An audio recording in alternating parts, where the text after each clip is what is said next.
for the purpose of the tape, I'm Bob Huckabone, and Dana Potter is here, and Fred Heckman, and Dana, Fred, Ed, Paul, and Brenda. Okay. And I just thought it'd be neat if we got together and heard some old stories, you know, some old broadcast stories. And Ed is Ed started in radio in 1940, WNBF radio, and longer ago than I care to remember. Right. And Ed hired a lot of people in broadcasting. Me, for one. I was 1 year old when you started in broadcasting. Bill Parker and Fred, he didn't hire you. Ed didn't hire you. No, it was Lou Stantz. Lou Stantz. Lou Stantz. Okay. I was an He engineer. was a technician. I was a technician, But, yeah. yeah, okay. So anyway, here's Ed. There we are. Another guest. Another.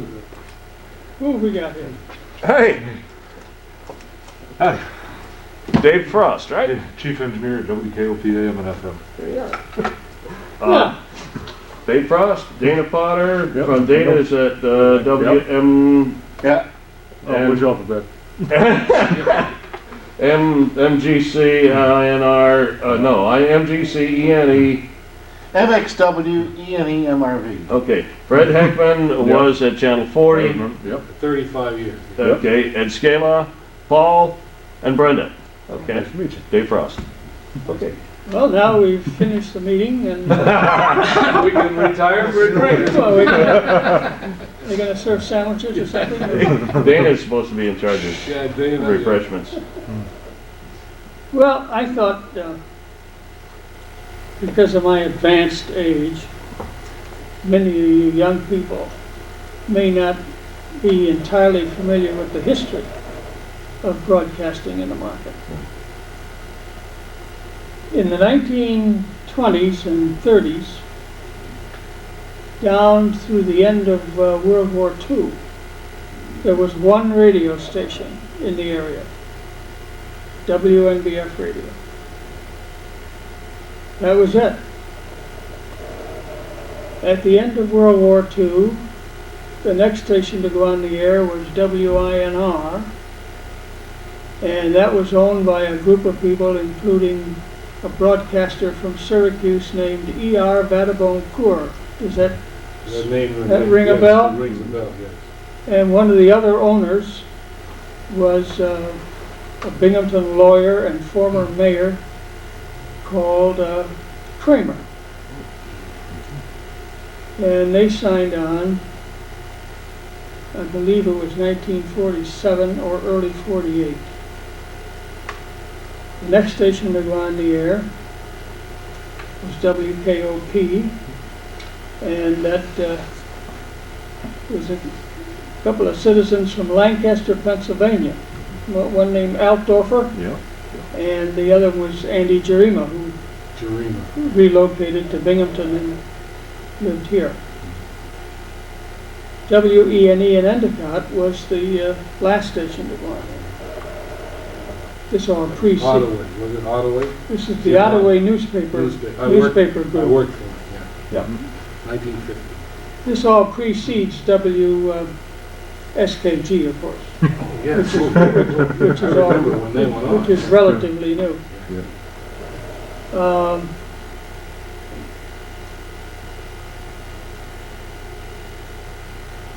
Let's leap to television now.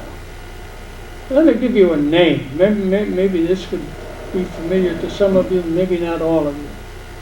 But I think his name deserves memory in the broadcast annals in this community.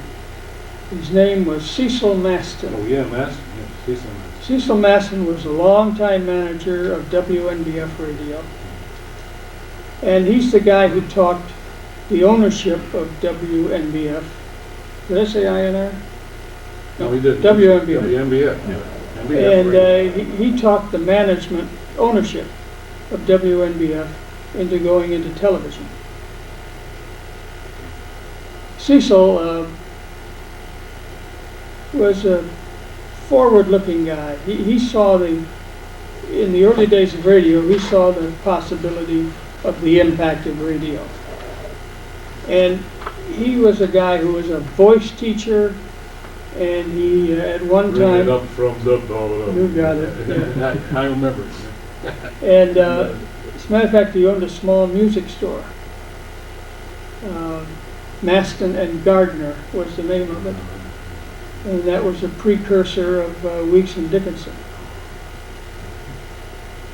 And he wanted to buy the radio station that was originally in Endicott. WNBF signed on in Endicott, and he wanted to buy it. And he went to a friend of his at Marine Midland Bank, a guy named Herb Milligan, looking for money to buy the radio station.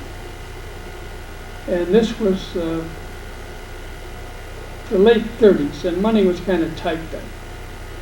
And Herb said, we can't lend you the dough for the radio station because you don't have much of it of your own to put up. So, it can't be all the bank's money. But I'll tell you, there's a guy in town who could lend you this money out of his pocket. His name is John Clark, and he owns Clark Cleveland Company. Now, Clark Cleveland Company was a small drug manufacturing concern, and their principal product was Fast Teeth, which is a powder to hold your false choppers in. And the name of the product was Fast Teeth. The name of the company was Clark Cleveland, and John Clark was the principal owner. Well, Cecil was so excited about this radio station, and the possibility of making a few bucks in it, and so on. He was so enthusiastic that he sold John Clark on the idea of the station. But John said, Cecil, I'll buy this station if you will run it. Deal? You run it, I'll buy it. And later on you can be part of the ownership. Well, that was a lie, because Cecil never got to be part of the ownership, alas.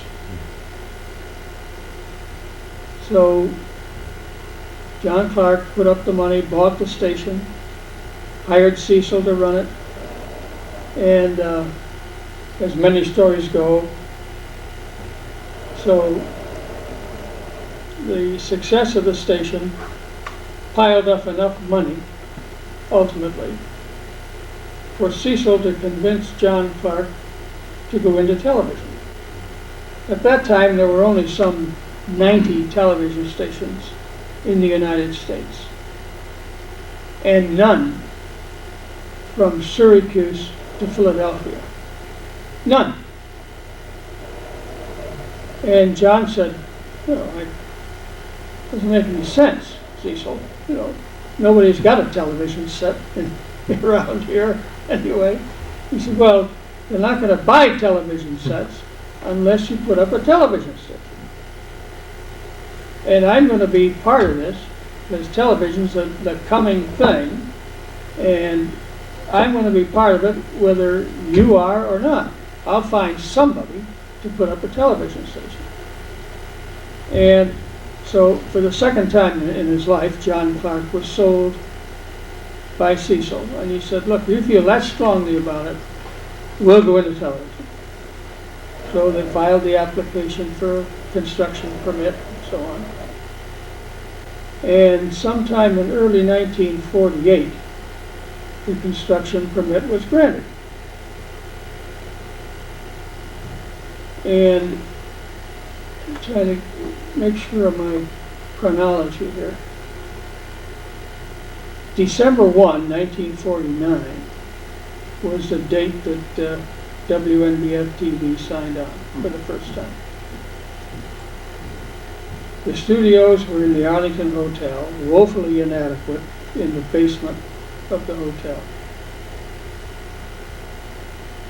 The radio studios were barely adequate to begin with. Now we added television to it.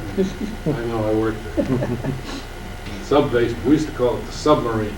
We'd go down for 8 hours and then surface. Arlington knows, that's true. Be careful, don't come up fast, you get the bends.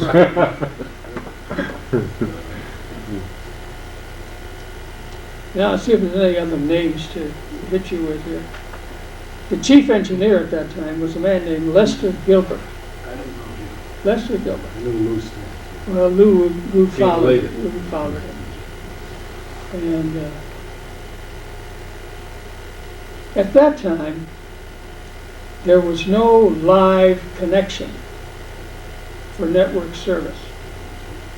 No coaxial cable, no microwave relay stations, nothing.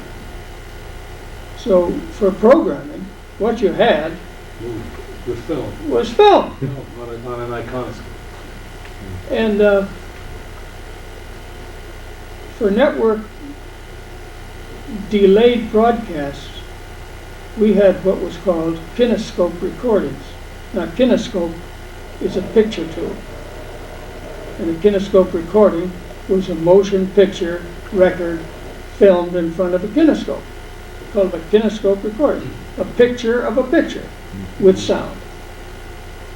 And that's how we had no live programming except very perfunctory news broadcasts, 5 minutes in length. Yeah, I remember you doing something. Yeah, I did You it did it. initially in the bowels of the hotel. And the rest of the program was either motion pictures, Western movies, or kinescope recordings, delayed broadcasts of network shows. What was the schedule? Initially, it was Sunday through Friday. Evenings only. 6 to 10? Or? Around 6 to 10, or when the movie ended, after 10. And it grew from there gradually over the months. And the live programming came about a year and a half later, mid-1950 or early 51, when we got live network shows. But you did some local lives. Parker did his Ranch Club. Ivan Mancini was with him on a show called, what the heck was that? Chalk Talk. Chalk. Chalk Talk. I Chalk remember, I did those shows. I was on camera. And then we had the Helen Baldwin, Little White Church. Little White Church. And we've had Drazen's show too then. It was black and white. It had no color. Oh yeah, all black and white. No tape. BT, report tape. Those were local shows. Oh yeah. Done right in the studio. Yeah, yeah. Live. Correct. And a cooking show we did too. Helen Baldwin. Helen Baldwin.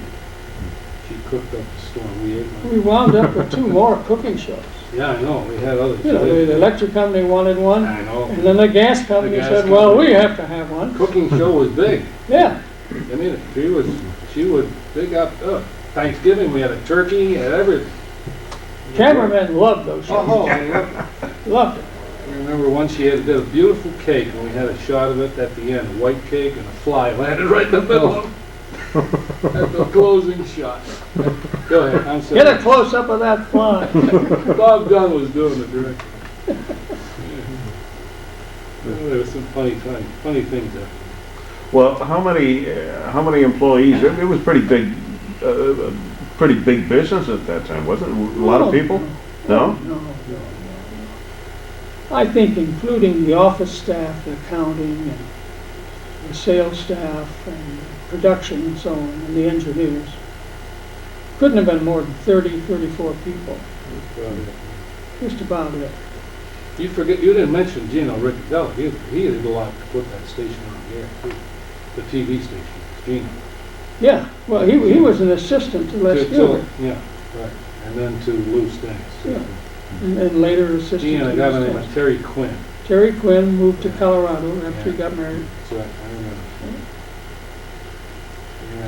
Yeah. If anybody's here in engineering, they should know what a sync generator is in TV, synchronizing generator.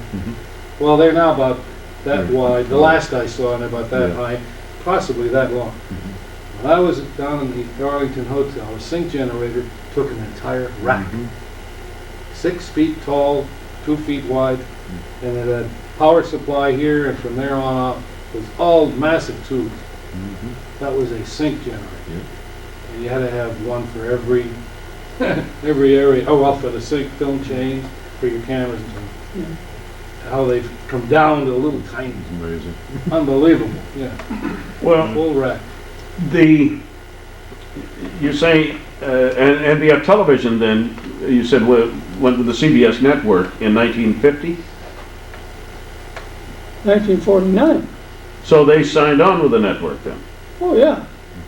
Okay, how did you get? Delayed broadcast. Oh, okay, so what, did they bring them in by bus or something? Or bring the films in, or kinescopes? Air Express, whatever.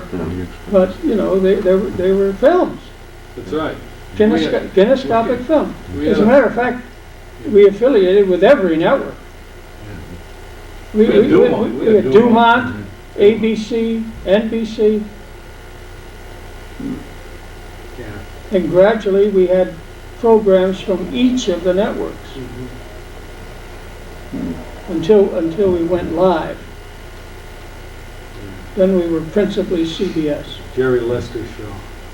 Hollywood Open House. Hollywood Open Hour, yeah. Our year show of shows. That was after we got the network. Yeah, that was on NBC on Saturday nights. Right. I remember them sending us a film. We were waiting for a show called Dragnet. And something happened. We didn't get the film. And then suddenly the taxi driver brought it down from the airport. And I was waiting to load it. And it looked awful big. We opened the box. We had 16 millimeter projector. Oops. This was a 35 35 millimeter print. They shipped the wrong side. We couldn't run it.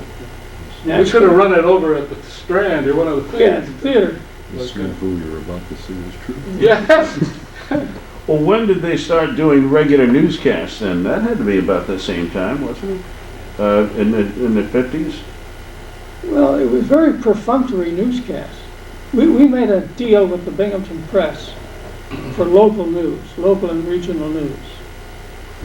Tom Cawley, Woody Fichette, and other reporters from the press. One of them would come over every evening about 6:05 and do the local and regional news after I did the national. They brought stills with them of the shots in the paper. From the newspaper. Black and white stuff. We'd stick them up on put a camera. That's how I remember it. So they had one camera on the Yeah, that's right. On the guy and another camera on the pictures. These were monsters, big orthocoms. Yeah.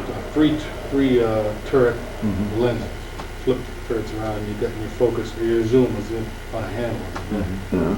I got one of those orthocons at home. Still got WMBF burned into it. Rick gave it to me.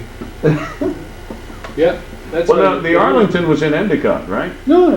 Where was it? The Arlington was on the corner of Shenango and Lewis Street. Well, what was the hotel in Endicott where? Well, that was the Elvin. Hotel Frederick. Was What was it in Frederick? The Frederick was a hotel in Endicott. Okay, and that's where NBF started, right? And then they moved to. Many years ago. Many years before. After John Clark bought it, he moved it to Binghamton. Oh, I see.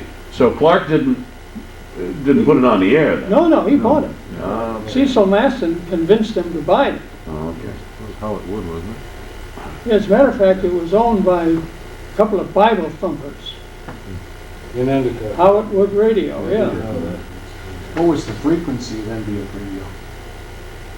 It was always Was it 1290. 1290? Yeah. But originally it was 250 watt. It was on 1490 originally, I think. 1490. Was it? I don't think it was. I think it was NE. Hmm. NE was 1490 originally. Might have. Small radio logs I've seen say 1490 or So 1400. at 250 watts, what Just about kind the of? Triple Cities. Yeah, I was going to say, what kind of coverage would you have? Well, then came the development of directional antennas, for which you have to have 3 towers, you know. And one of the stations that the directional antenna for WNBF protected 1290 in Keene, New Hampshire. I don't know the identity of the other 1290 that was being protected. Well, wasn't That there one in enabled- Canada? Wasn't there a 1290 in Canada? Possibly. There's one in Allentown. But that enabled us to go to 5,000 watts. Big difference Big difference. from 250. Oh, yeah. Well, when did you go then from, you were program director at WNBF Television, then you went over to INR Television? Or Yeah, years ago, years later. Yeah. I started as a lowly announcer at WNBF Radio in 1940. Who are some of the other announcers? Was Ralph there then? Oh, Ralph Ralph was he there when you Yeah, started? Ralph Carroll was there. I knew him later when I was on TV. Yeah. There was a guy named Wally Buhlman. Yeah, Wally Gill, that name I think you started at KOP, didn't you? No, he wound up at Wound KOP. up, okay. He worked with Andy Jarima. Okay, because I've heard his name. Len Hathaway came later, wasn't he? Len, I knew Yeah, him much later. much later, yeah. But he worked at KOP Yeah, he was, that's right. Prior I met to- him at KOP. prior to NBF. Was on above the Weeks and Dickinson building. Yeah, Shenango Street, fourth or fifth floor. somewhere. Yeah. During the stratosphere. how did the weathermen come about? Was that because, you know, the Texaco weatherman and, Oh, that was years after sign-on. oh, that was a while after that? Oh, yeah, that was 1955, 56. I see. That's maybe 5 or 6 years after sign-on. Oh, okay, so that's later down the line then. Oh, yeah.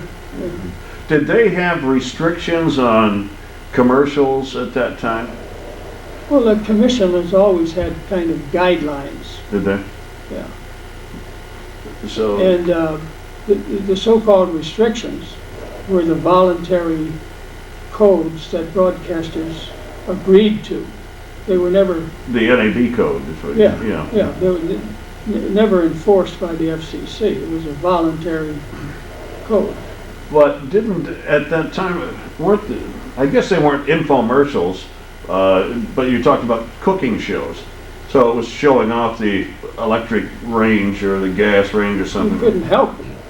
Right. If you're going to have the food prepared on an electric range, you're going to have to see the range. Right, You know, right. Same thing with gas. Yeah. That goes without saying. Sure. And at that time, all the commercials were live. As a matter of fact, you talk about the Drazen's House of Fashion. That's right. That was 30 minutes of commercial, Yeah, that's true. except for the Tootsie Rolls wearing the gowns. So, The whole thing was a commercial. that's right, certainly.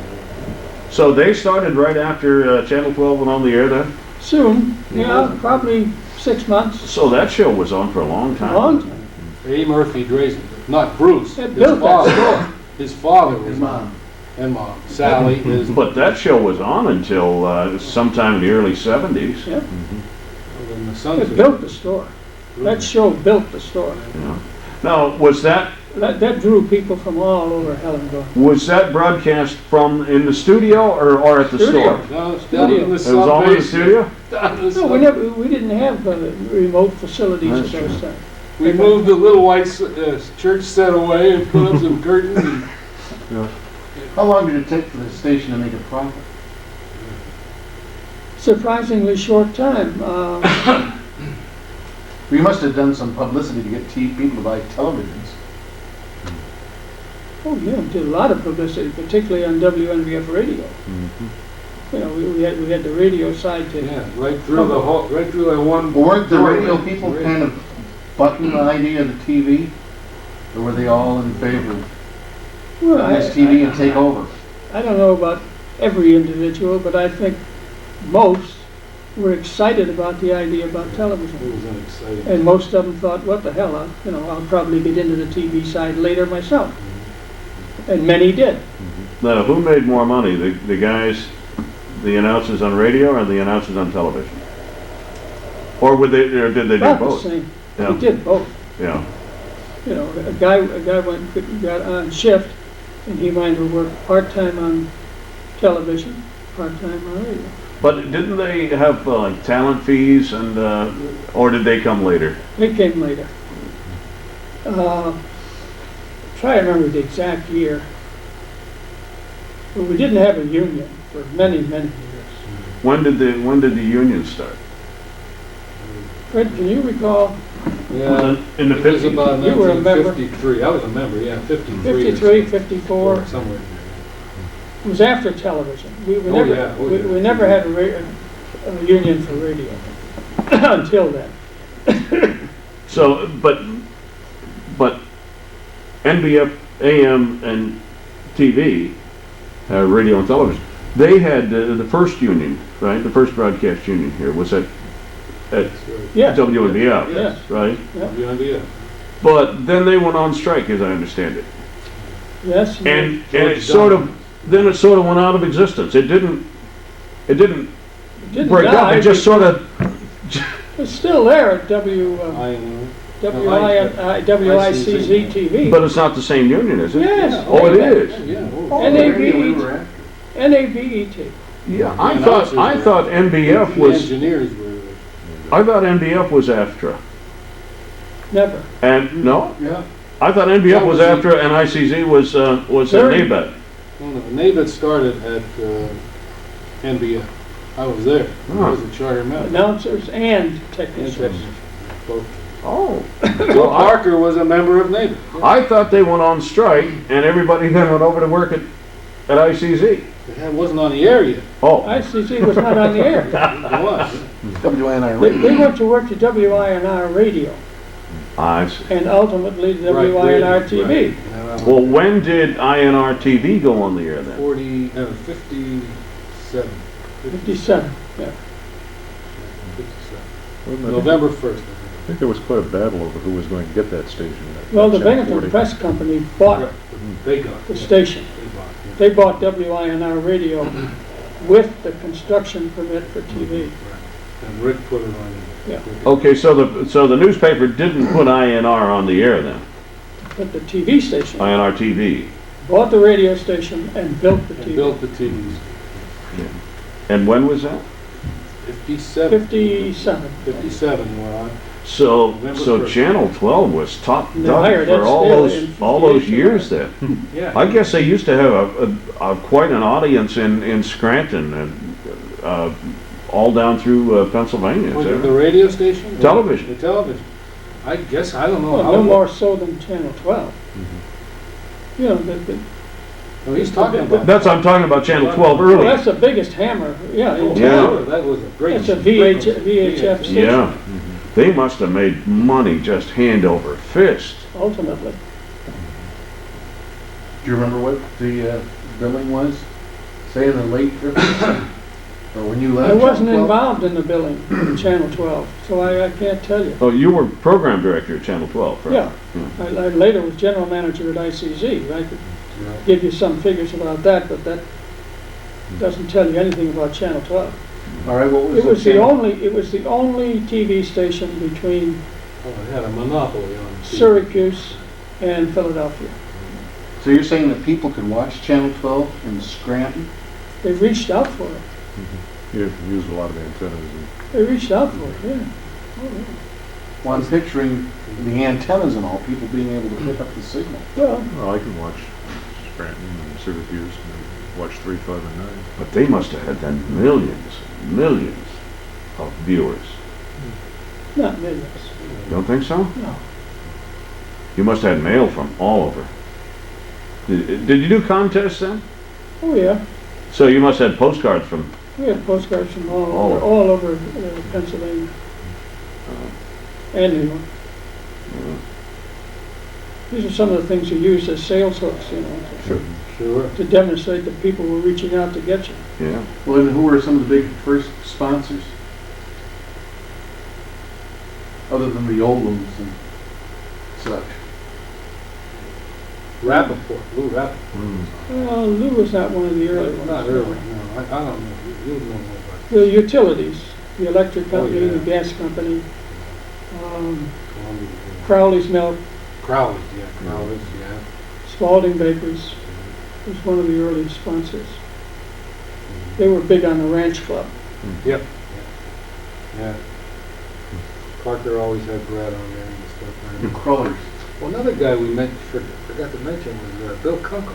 Bill Kunkel, right? Bill Kunkel called himself Bill Pryor, Pryor, yeah. and He did a good sports deal. I used to say that he changed his name to Pryor, Good Pryor. because he didn't want his father to know what he was doing for a living. I didn't know that. We burned his script one night on him. He was on a TV show.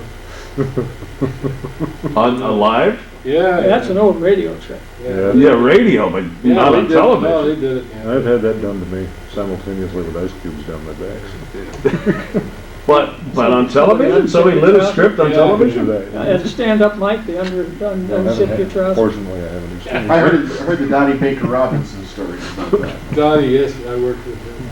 Cecil Masson used to say about her that she had more thumbprints on her than the doorknob. Oh, God. It's too bad. That's a good. I have to remember that one. Cecil.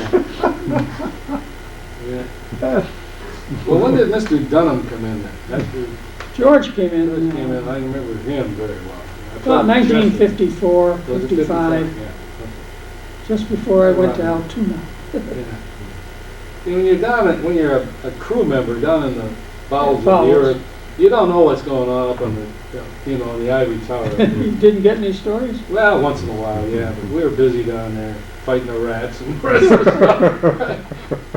We had a big storm one night in Binghamton, and the sewer backed up. Oh, God, we were trying to keep it away from the equipment and mopping and swabbing and everything.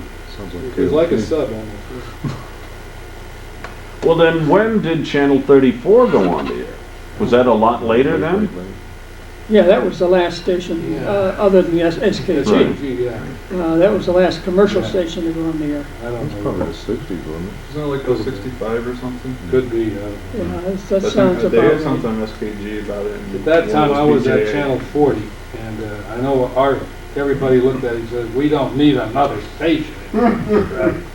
That's what we said. Well, we didn't need another station to carve up the money. That's right, that's what we were saying at the time. We didn't need that. Wait, were you at WINR TV then? Oh, yeah. Or were you long gone? No, When you were BJ still. went on the air? When BJ went on the air, I was here. You were at Yeah, WINR I was manager of WINR TV Right, and radio. right. What was the billing per year? It's pitiful compared to 12. Yeah, oh, yeah.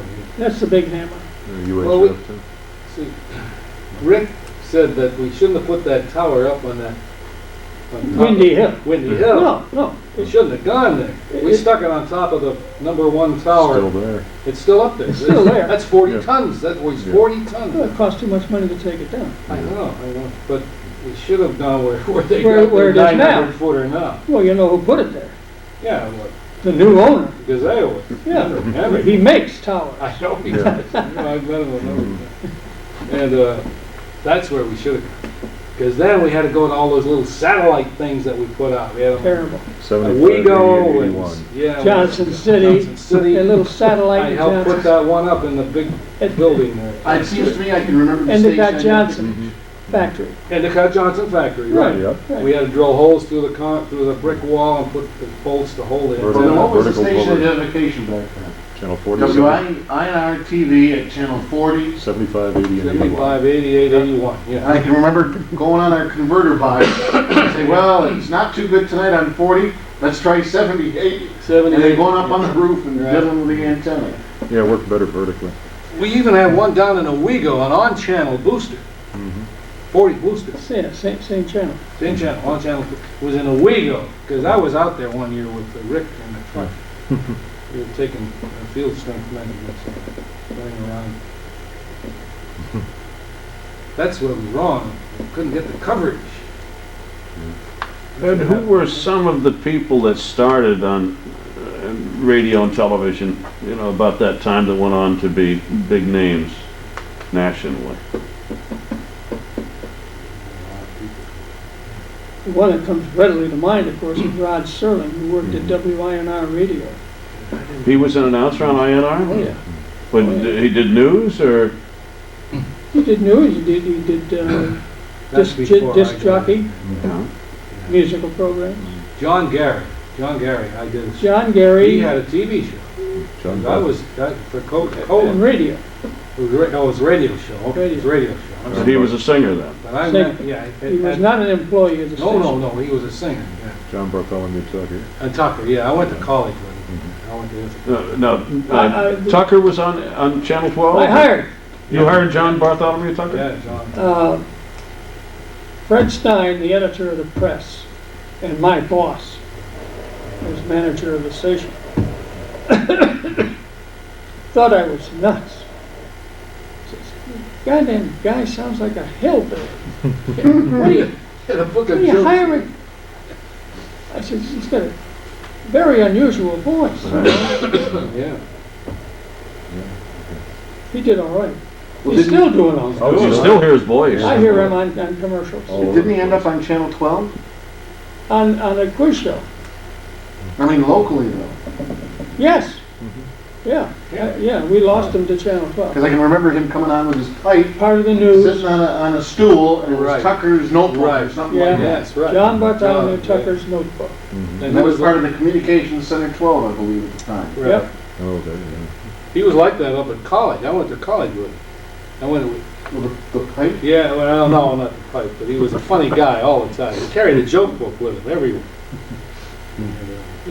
He and Richard Deacon. I went to school with Richard.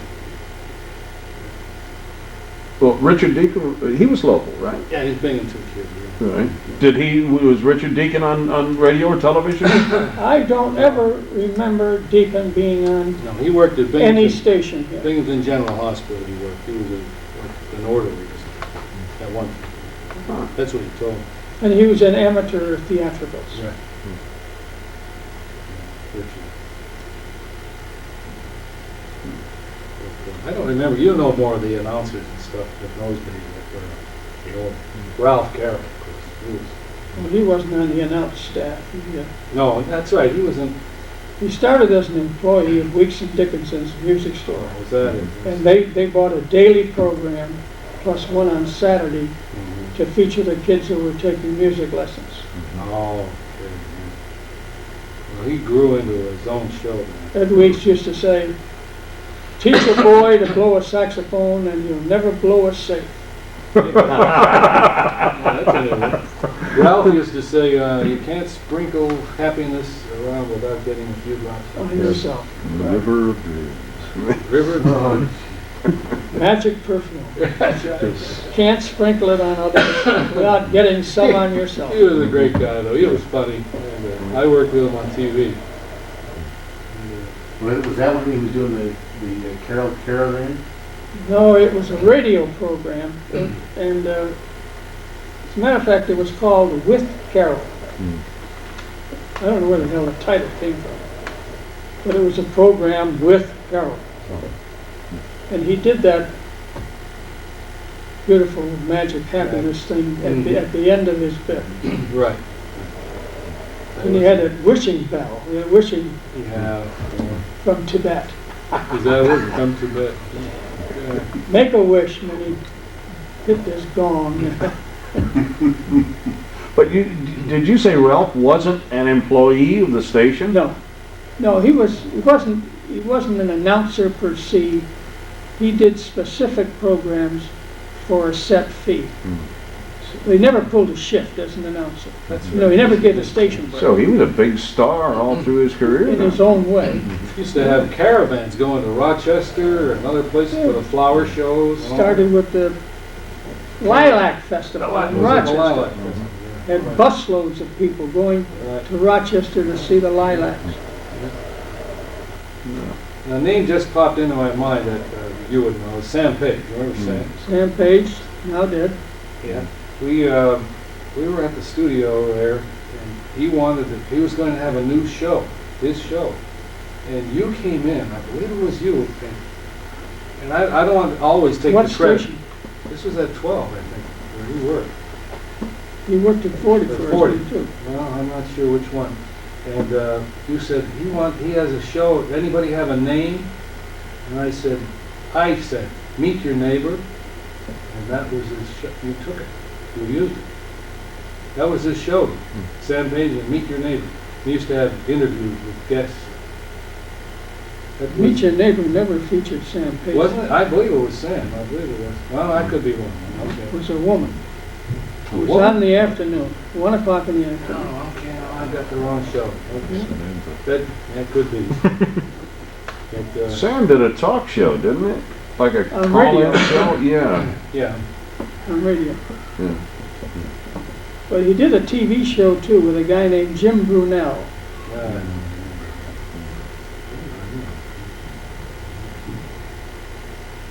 Who the last I knew had moved to New England. Sam had a different talent, though. He was all right. I liked him. Yeah, Sam had a lot of talent. But you know, he never was sure of himself. You know, he didn't have a great deal of confidence. And he should have had. Because he had a great voice. Yeah. Oh, yeah. Another guy was Hank. Hancock. Hank. Yeah. What was the name? Hank Hancock. He's up in His Boston. first name actually was Carlisle. Yeah. He called himself Hank. No, he did sports, right? No, No? he did regular shift work, Yeah. and he went into the insurance business. Yeah. Matter of fact, Bill So Pryor. did Bill. I Bill bought a Pryor policy. sold him on them. Right. Bill went into Prudential. Yeah, and he sold Hank Hancock. They both went. There must be a lot of announcers that Oh, went into insurance. Who was the Jolly Green Giant? Norm Gerber. Norm Gerber. Yeah, my neighbor. Yeah, what was his on-air name? Sherwood. Sherwood, right. Norm Sherwood. Yeah, he's in insurance. Who else in insurance? Everybody is. Well, he probably made out pretty good. Yeah. Well, One thing is certain, we never overpaid people no in the question about it. broadcast business in this market. Right. Get to the bank no, it fast. never was. No owner ever overpaid anybody. Right. They still don't. I was Where never. were you in the early 70s when we were negotiating? He was on the I other was side on of the the other table. side of the He was over, yeah, right, across. All we want is 10%. My first paycheck at WNBF TV, I was hired at $45 a week for a 40-hour week. That was it. When was that, Fred? 1951. In 51? And that wasn't bad wages of privilege. That's I came over a from dollar a an job that hour. was paying me $35 Big at raise. WENE, Big raise. $10 a week raise. Believe it. And those, hey, My first pay at WNBF radio was $18 a week. 18. Well, that was almost 50 cents an hour. It was fair Mhm. for those times. Yeah. Yeah. And what did you do? You said you went in the military in 1940. What did you do I in was the? advised that I had volunteered to serve my country, Uh-huh. and that I would be gone only a year. And I was discharged in February of 1946. And what'd you do in the military? Infantry school. Became an infantry officer. Got shot at a couple of times, never hit. Fortunate one. Wound up in the Philippines. Who was the personality that impressed you the most in your broadcast career? As an announcer, I was most impressed with a guy named Tony Wheeler, who was a WNBF announcer. The greatest voice I think I've ever heard. Great voice That guy had. and great diction. And he died early too. Great diction, Yeah. great pronunciation. Tony Green. And he had a son who went Yeah. into the business and worked for WINR radio I heard him too. and died early of leukemia.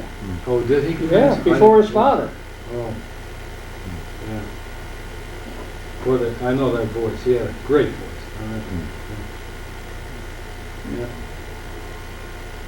There was another guy named Roy Griffiths, who was an announcer at WNBF radio.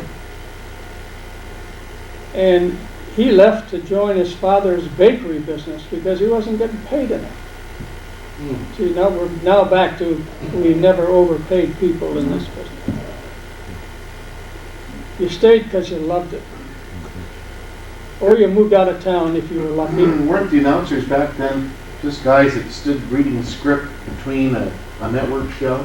For the most part, except the early morning before network programs started. You know, the wake-up time and that kind of thing. They usually had a DJ. But then the network programming, like the soap operas and so on, started around 9 o'clock. That's on radio. Yeah. And there used to be people that said that Channel 12 wouldn't be so dominant if the FCC had made everybody either UHF. U or V. Do you agree with that? Absolutely. Do you think? I have filed, and I still have some, if I can find them, filings before the FCC arguing that point. Do you think that's the reason that even today, 40 and 34 just can't compete news-wise? Well, you can't compete, period. Right. If you want to compete news-wise, you've got to have money for staff. And you get money for staff by selling advertising on an equal basis with the other guy. Cable tends to equalize that a bit, doesn't it? Well, people used to argue that with me, but I never, when I was running a UHF station against a V, I didn't believe it, and I still don't. We're gonna remember some of the rate cards on the 6 o'clock news on 40 and on 12, and per minute. Beautiful. The figures were It's unbelievable. still the same, I think. 12 what is it is charging now. like $300 for a 30-second spot, and you can go over to channel 34 or 40 and probably buy them for what, 15 maybe? I'm not familiar with today's I don't rate know cards, now. so I can't tell you. But I tell you, there's a Big. great disparity between them. Still, Now, channel 40 is going to be going with a Fox network. Yeah, that's new. It was on the paper today. I know. I'm making an editorial comment. They bit the Fox thing. They went for We it. bought the bait. Nora, it's the money, I guess. There's money Nora there. Gazewicz is Henry Gazewicz's daughter. I know Nora. I know her. Not So personally. do I. I know I've her. met her a few times, yeah. But you think that's a mistake? In the long term, it is. You Now, don't think? this is the second time that a network has gone out to rob affiliates. I don't mean rob, stick them up, you know, No. but to steal them. Steal them, yeah. Right. When Oliver Trays was running ABC, remember Oliver Trays? He was a staff announcer at WNBF radio before World War II. And a very smart monkey. And he worked for the Television Bureau of Advertising after World War II and was hired later on to run ABC television. And he started knocking off some of these affiliates. He tried to pull me in. We were affiliated with NBC, and he wanted us to switch to ABC. And the lure, of course, always is the network rate that you get from the network, which is a portion of your national rate. Nothing says it's going to remain that way. Now, initially, starting next April, Channel 40 will get more dough from their network, Fox, than they now get from NBC. It's not going to last. You can't. There are people still who think you're slumming if you're not with NBC or CBS. You know, these are the premier guys. These are the class people. This is where the talent is. And the good business people. Do you think there's any possibility that Channel 12 would switch to NBC? They already make a lot of money from CBS. But CBS is losing a lot of stations to Fox. Well, And their ratings nationally are down. And right now, NBC has the top-rated prime time shows. oh yeah. Things like Seinfeld, Yeah. Mad About You. Right. So you don't think 12 would would switch to NBC. I don't think NBC will offer them the money. Well, See, they're not in the same shape that Fox is. Fox is out to get some converts and pay what it takes to get them. Well, what about the sports in the future that WICZ said was one of the reasons they signed this? Well, nobody says that Fox is going to have football forever. Well, maybe not, but they got baseball now too, and they got some other Not things. forever. No. you think pay-per-view is going to take over? No, some other network maybe. Ed, the newspaper had a story the other day about a company in Elmira that has a construction permit for Channel 5. No, 8. Channel 8, okay, in Binghamton. Channel 8. What, low power? That's the answer. But Low power. but You can it- get it across the street. if they can have enough power to get over to Time Warner, they can possibly be on 65,000 homes. Wouldn't that make them a major player in the local television market? Well, what would be the compunction for Time Warner to put them on? An NBC. outlet. NBC's not going to affiliate with a low power station. Maybe they would. They already, well, you don't think so? No. No? Well, you think rather than going with a low power station, they would have no station? Won't need it. If they pick up Elmira or Syracuse then? Yeah. Once 40 goes off of NBC, the cable company, they should get an NBC feed. Easy. Well, 18, Yeah, there's one in Elmira, there's one in Syracuse. 28. Or they could probably take it direct from the satellite, couldn't they? NBC. Well, they'd have to We fill don't it up. usually do it that way. Yeah. They'd have to They fill take in. it off an affiliate. We take it from an affiliate usually. But then that certainly would be a big boost to an Elmira station or a Syracuse station to pick up the Binghamton market, wouldn't it? Well, They'll be on the show. See, one of the Elmira stations already is a bonus for a Syracuse station yeah, what, ELM. and SYR TV. That's Oh, why, They yeah. changed the call letters, it's no longer SYR TV. that's why. Oh, isn't it? No. Yeah, it's something else this week. TVH, Yeah. WTVH or something like that. TVH is HEN. What's- SYR is IQ. IQX or something like that. IQX, Oh, IX, IXT. Channel 9, IX. well, that's So- 9, that's the ABC 3 is station. STM, I think. it is. Yeah. Wasn't one of them doing ETM, STM, simulcast that's it. news? Syracuse would do the news and it'd be simulcast down in Elmira, is that right? That's Years possible, back. that's possible, Yeah. I thought, I remember that, I yeah. think there was a simulcast.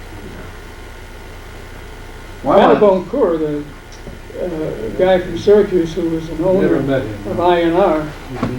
had a daily radio newscast on Syracuse WSYR that was carried by WINR here.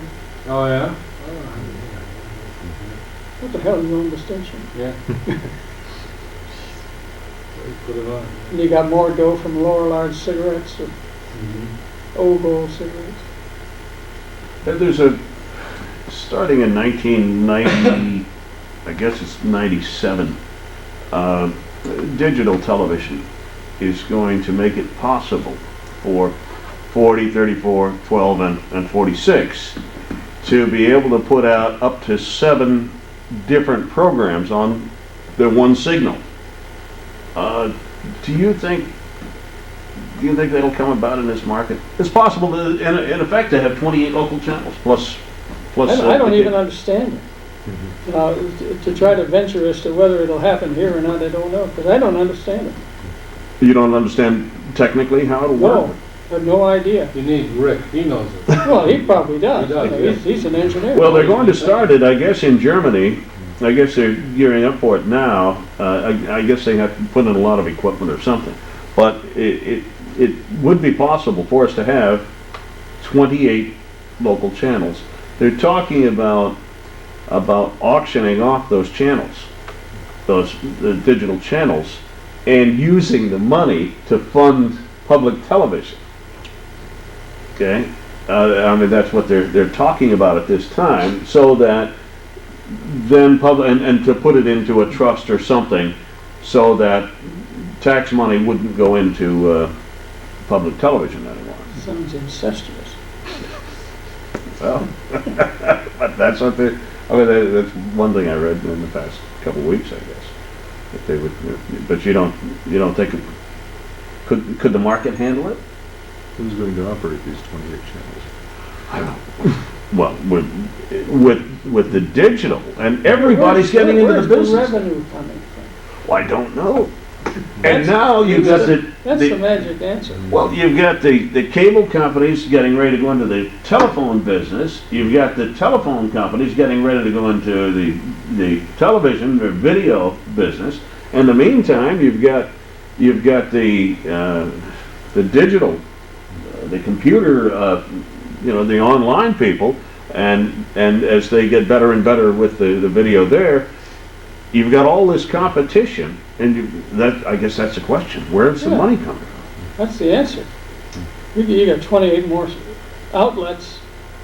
There's How not do you that support many it? sponsors. How do you support Where do you it? get this? Where's the advertising revenue coming from? Right. What's your feeling, and now the FCC is making a change also, saying that newspapers can own a television station or radio station in the same market, where it was 20 years ago, 25 years ago, the newspaper had to get rid of Channel 40. Well, I worked for a newspaper that owned a TV and radio station. Right, but they had to get rid of it. No, The press didn't have to sell? no. I thought the FCC came out with rulings that they couldn't own radio, television, and newspaper in the same We market. proposed rulemaking to that effect. And the Gannett Company decided to get out, but didn't have to. Gannett still owns radio and television stations. That's right. That's right. Rochester. So they didn't have to get out. So what do you see now as the future in broadcast? Well, I don't think it's going to get much bigger. There's only so many people in the audience. They can only watch so many channels. Takes money to support those channels and the people who work for them. Where's the money coming from?